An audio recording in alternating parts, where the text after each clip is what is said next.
Devara Devara cinema ఎక్కడ పోయినావు దేవరా ఏముందా సినిమా మాత్రం దేవరా మాత్రం ఇచ్చి పడేసింది అన్న దుమ్ములు వేసిపోయింది. ఎన్టీఆర్ కెరియర్ లా ఇట్లాంటి సినిమా ఎప్పుడు చూడలే. మన ఏం యాక్టింగ్ చేసిన ఎన్టీఆర్ గారు మైండ్ బ్లో అయిపోయింది అన్న. ఏం చేసిన యాక్టింగ్ మాత్రం ఒక పరిలోకి సింహం దిగితే ఎట్లుంటది వేట ఎట్లా సినిమాలో చూపించింది అన్న. ఏం ముందన్న సినిమా మాత్రం కానీ ఎక్కడ కూడా బోరింగ్ లేదు. ఫస్ట్ హాఫ్ అంతా మాత్రం ఒక విలేజ్ లో ఉంటది, ఒక ఊర్లో ఉంటది, దుమ్ములు వేసిపోయింది అన్న. సెకండ్ వచ్చి ఒక కొడుకు క్యారెక్టర్ ఉంటుంది, అది కూడా బాగా చేసిండు. ఫస్ట్ మాత్రం డాన్స్ ఏం చేసిండు నా ఫస్ట్ సాంగ్ మీద. నీకు బోరింగ్ అనేది ఏం రాదు సినిమా. కొట్టలో శివ ఒక డిఫరెంట్ తీసుకుపోయింది. అంటే ఒక ఆచార్య అంటున్నారు, ఏమంటారు అదే అంటారన్నా, ఆచార్య అంటారు, అన్ని అంటారన్నా. ప్రతిదాన్ని మనం పోల్చుకోదన్నా. ఏ కథలు ఎడికే పట్టుకొస్తారు, స్టోరీ ఎడికే పట్టుకొస్తారు.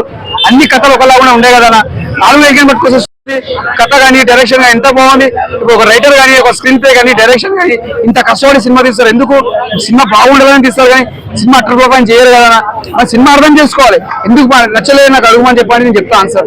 ఒక ఊరి కోసం తండ్రి కొడుకులు త్యాగం చేస్తారన్న. ఏం కావాలి మనం ఒక ఊరు బాగుపడాలంటే త్యాగం చేసింది ఆయన, తప్పేముందల్లా.